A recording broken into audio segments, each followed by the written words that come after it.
மேலான அல்லாஹ்வின் நல்லடியார்களே, நபிகள் நாயகம் ஸல்லல்லாஹு அலைஹி வஸல்லம் அவர்களுடைய வாழ்க்கையில் 2 செய்திகள் நடந்தது. மஸ்ஜித் நபவியில் இருக்கிற போது ஒரு ஜனாதா கொண்டு வந்தார்கள். அப்போது நபி ஸல்லல்லாஹு அலைஹி வஸல்லம் ஜனாதா தொழுகைக்கு ரெடி ஆயிட்டாங்க. சஹாபிகள்கிட்ட சில பேர் பேசிக்கிட்டாங்க, இவர் ரொம்ப பேருக்கு கடன் வாங்கியிருக்காரு, கொடுக்கல அப்படின்னு சொன்னாங்க. கடன் வாங்கி கொடுக்கலையா? ஸல்லல்லாஹு அலைஹி வஸல்லம் அவர்கள் இருக்கிற காலத்தில் அவங்க ஜனாதா தொழுவைக்கணும். அவங்க துவா செஞ்சுட்டாங்கன்னா அந்த ஜனாதாவிற்கு அதை தாண்டி ஒரு சிபாரிசு வேறு எதுவுமே இல்லை. அவர்களுடைய ஜனாதா அவர்களே நின்றே துவா செய்கிறாங்க. ஜனாதா தொழுகையினால என்னென்னா மையத்துக்கு துவா செய்கிறதுன்னு அர்த்தம். நான் தொழுவிக்க மாட்டேன்றாங்க. நான் தொழுவிக்க மாட்டேன் என்று ஸல்லல்லாஹு அலைஹி வஸல்லம் சொல்லி அங்கேருந்து நகர்ந்து உள்ளே போயிட்டாங்க. அப்போது என்ன காரணம்? கடன் வாங்கியவர் அவர் மனிதர்களுக்கு செய்ய வேண்டிய கடமைகளில் ரொம்ப மாறு செய்திருக்கிறார் என்பது அர்த்தம்.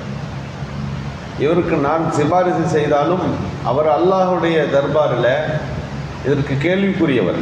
ஒரு ஷஹீதாக இருந்தாலும் சரி தான், அல்லாஹோட பாதையில் யுத்தம் செஞ்சு மௌத்தா போயிட்டார். அவர் கேள்வி கணக்கே இல்லாமல் சொர்க்கம் போகிறார். ஆனால் கடனை வச்சுட்டு போனார்னா அந்த கடனுக்கு கட்டாயமாக பதில் சொல்லித்தான். அதனுடைய விளைவில் என்ன வேணும்னு நடக்கலாம். கடன் அவ்வளவு பயங்கரமான ஒன்று. ஏனென்றால் ஒரு மனிதன் கொடுத்திருக்கிற கடன் ஒரு மனிதாபிமான உதவி, நம்பி தரப்பட்டிருக்கிற ஒன்று. மனித சமூகம் இலகுவாக தன் வாழ்க்கை பயணத்தை நடத்தணும்னா அவர் உழைச்சி மட்டுமே வாழ முடியாது. சில நேரங்களில் கடன் கைமாறு வாங்கத்தான் செய்வார்.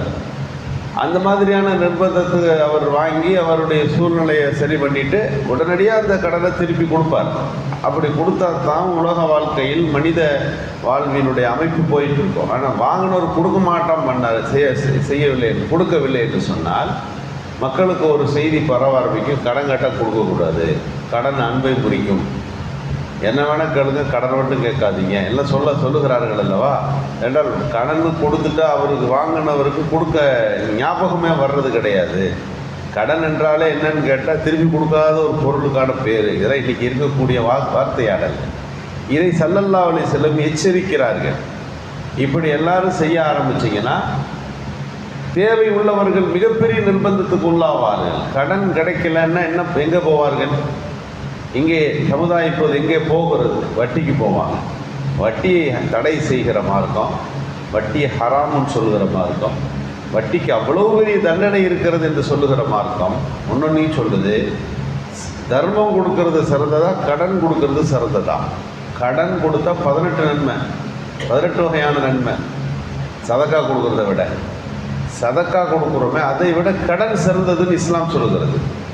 ஆனால் அந்த கடனை வாங்கியவர் திரும்ப தராவிட்டால் நபி ஸல்லல்லாஹு அலைஹி வஸல்லம் கடுமையாக கோவப்பட்டாங்க. நான் தொழுவிக்க முடியாது அப்படின்னா. சஹாபிகள்லாம் அவர் நல்ல மனிதர், ஆனால் பாவம் கொஞ்சம் அதிகமாக செலவு செய்கிறவர். அதனால் வரவுக்கு மீறி அவருக்கு கடன் தேவைப்பட்டது, வாங்கிட்டார்.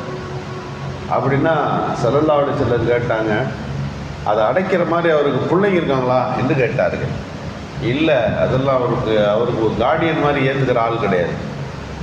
அடுத்து கேட்டார்கள் ஸல்லல்லாஹு அலைஹி வஸல்லம், அவருக்கு சொத்து ஏதாவது இருக்குதா, அதை விற்று ஏதாவது செய்ய முடியுமா அப்படின்னு கேட்டாங்க. இல்லை, அப்படி ஒன்றும் அவர்கிட்ட இல்லை. அப்போது அலி ரலியல்லாஹு சொன்னார்கள், யா ரசூலல்லாஹ், அவருடைய கடனுக்கு நான் பொறுப்பெடுத்து கொள்ளுகிறேன், நான் கட்டிடுறேன். அவர் யார் யாருக்கு வாங்கியிருக்காரோ திம்மத், நான் பொறுப்பு இருக்கு, நான் அறிவிப்பு செய்கிறேன். இவரிடம் யாரிடமிருந்தெல்லாம் ஒரு கடன் வாங்கியிருக்காரோ அவங்கெல்லாம் என்னிடம் அந்த கடனை பெற்றுக்கொள்ளலாம் அப்படின்னு நான் சொல்லட்டுமா அப்படின்னு கேட்டாங்க. அவர் அறிவிப்பு செய்தவுடன் ஸல்லல்லாஹு அலைஹி வஸல்லம் சொன்னார்கள், இதன் உஸல்லி, இப்போ நான் தொழுவிக்கிறேன், ஒன்றும் பிரச்சனை இல்லை என்று நபி ஸல்லல்லாஹு அலைஹி வஸல்லம் ஜனாசா தொழுகையை புறக்கணித்தார்கள் அப்படின்னு ஹதீஸில் வருது. அப்போ கடன் என்பது எவ்வளவு ஒரு கடுமையான ஒரு செய்தி நாம் யோசித்து பார்க்கிறோம். நபி ஸல்லல்லாஹு அலைஹி வஸல்லம் கேட்டார்கள், உங்களில் நஷ்டவாளினா யாருன்னு தெரியுமா, நஷ்டமடைந்தவர்னா யார் அப்படின்னு கேட்டாங்க.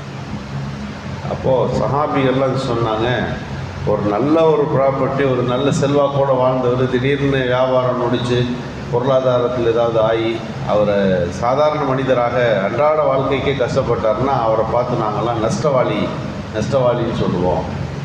அப்போது ஸல்லல்லாஹு அலைஹி வஸல்லம் சொன்னாங்க, பொருளை இழந்தவனுக்கு பேர் நஷ்டவாளி அல்ல, நன்மையை இழந்து போகிறாளுக்கு தான் நஷ்டவாளி. நாளை மறுமையில் ஒரு மனிதர் வருவார், அவர் எல்லாம் செஞ்சிருப்பார், நோன்பு, ஜக்காத்து, ஹஜ்ஜு எல்லாம் நல்ல அமல்களோடு வெளியே வருவார். அவருடைய ஆமால் பட்டோலை எப்படி இருக்கும்னா, அவர் அல்லாஹ் பார்த்துட்டு சொர்க்கத்துக்கு அனுப்பிடுவான், சொர்க்கவாதி லிஸ்ட்டுக்கு போயிடுவார். அப்படி அவர் தீர்ப்பளிக்கப்படுவார், வந்து அங்கே நின்றுவார். அவருக்கு அடுத்து உள்ள திறந்தா அவருக்கு தான் போகிறார், சொர்க்கத்துக்கு போகிறார் நபர். அப்படி நின்று கொண்டிருப்பார். அந்த நேரத்தில் சிலர் வருவார்கள், அல்லாஹ்விடத்தில் வருவார்கள். யா அல்லாஹ், உலகத்தில் இவர் கடன் வாங்கினார், அதை கொடுக்காம வந்துட்டார் அப்படின்னு அல்லாஹ்ட்ட வந்து சொல்லுவாங்க. அதற்கான தண்டனை இன்னும் பேர் சிலர் வருவார்கள். ஷதமஹாதா, இவர் எங்களை திட்டிவிட்டு வந்திருக்கிறார். ஷஃபக தமஹாதா, இவர் ரத்தத்தை ஓட்டி விட்டு வந்திருக்கிறார். அக்கல மாலஹாதா, சிலர் பொருளாதாரத்தை சாப்பிட்டு போட்டு வந்திருக்கார் இப்படின்னு வந்து சொல்லுவாங்க. நன்மை வந்து பெரிய பட்டியல் தான், ஆனால் இதுக்கெல்லாம் வந்து மனிதர்களுக்கெல்லாம் பதில் சொல்லணும். பொதுவாக இஸ்லாமிய அமைப்பு எப்படின்னா, ஒரு மனிதன் அல்லாஹ்வுக்கு செய்ய வேண்டிய கடமையில் கொஞ்சம் முன்பின் இருக்காருன்னா அல்லாஹ்ட்ட மன்னிப்பு கேட்டால் நான் மன்னிப்பான். அடியார்களுக்கு தவறு செஞ்சுட்டு அல்லாஹ்ட்ட மன்னிப்பு கேட்டால், யாரெல்லாம் அவருக்கு இப்படி பண்ணிட்டேன், நீ என்னை மன்னிச்சிருன்னு அல்லாஹ்ட்ட கேட்க முடியாது. தான் செய்த தவறு ஒரு அடியானுக்காக ஆனதாக இருந்தால், ஒரு அடியானுக்குடைய உரிமை சார்ந்ததாக இருந்தால் அல்லாஹ்ட்ட மன்னிப்பு கேட்டால் அல்லாஹ் அதை சம்மந்தப்பட்டவர் மன்னிக்கணும். அவர் மன்னித்தா தான் அல்லாஹ் மன்னிப்பான். இங்கே அதுதான் நடக்கிறது. எங்களுக்கு பதில் சொல்லுங்கன்னா, ஆமாம் கட்டாயமாக உங்களுக்கு அவர் பதில் சொல்லாதவரை இந்த இடத்த விட்டு அவர் நகர மாட்டார் அப்படின்னு அல்லாஹ் சொல்லிடுவான்.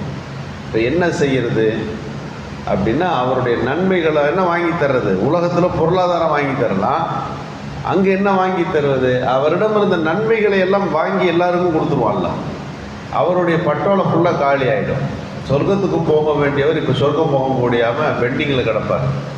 இவர் தான் நஷ்டவாளி என்றார்கள் ஸல்லல்லாஹு அலைஹி வஸல்லம். எல்லா அமலும் இருந்து உள்ளே போக வேண்டிய நபர் உலகத்தில் மனிதர்களுக்கு செய்த சிறிய பெரிய இது போன்ற காரியங்களினால் நாளை மறுமையில் அல்லாஹ்வுடைய தர்பாரில் அவருடைய சொர்க்கம் பிரவேசம் நிறுத்தப்பட்டு நன்மெல்லாம் பிடுங்கப்பட்டு எப்படி உள்ளே போகிறது? பாஸ்போர்ட்டை பிடுங்கிட்டா எங்கே உள்ளே போகிறது? உள்ள எப்படி ஃப்ளைட்டில் ஏறுறது? ஒரு சின்ன பேப்பருக்கு மரியாதை இருக்கிறது. ஆமால் பட்டோலை சற்றுனா அது வேஸ்ட், இருப்பதே வேஸ்ட்டு. அதுக்குள்ளே நம்பர் எதுவும் இல்லை, எந்த நன்மை கணக்கும் அதில் இல்லை. அவர் வெத்து தாள் வச்சுருக்கிறீங்க, அதை வச்சு என்ன செய்ய முடியும்? அவர் உள்ளே போக முடியாமல் அல்லாஹ்வுடைய தர்பாரிலே அவர் நிற்பார் அல்லவா? எத்தனை வருஷம் நிற்பார்? இந்த நிலைமை ஒரு மனிதனுக்கு வரும் அல்லவா? இவன் தான் நஷ்டவாளி என்று சொன்னார்கள். எனவே உலகத்தில் நாம் செய்யக்கூடிய அமல்கள், அல்லாஹ்வுக்கு செய்ய வேண்டிய அமல்களும் அது நிறைவாய் செய்யப்பட வேண்டும். அடியார்களுக்கு செய்ய வேண்டிய கடமைகளிலும் மிக அதிகப்படியான கவனம் தேவை என்பதாக இந்த திருக்குர்ஆனுடைய வசனங்கள் நமக்கு எடுத்து வருகின்றன. எல்லா கடமைகளையும் நிறைவாய் செய்கின்ற நல்ல தௌஃபீக்கை நல்குவானாக. சுப்ஹானல்லாஹ்.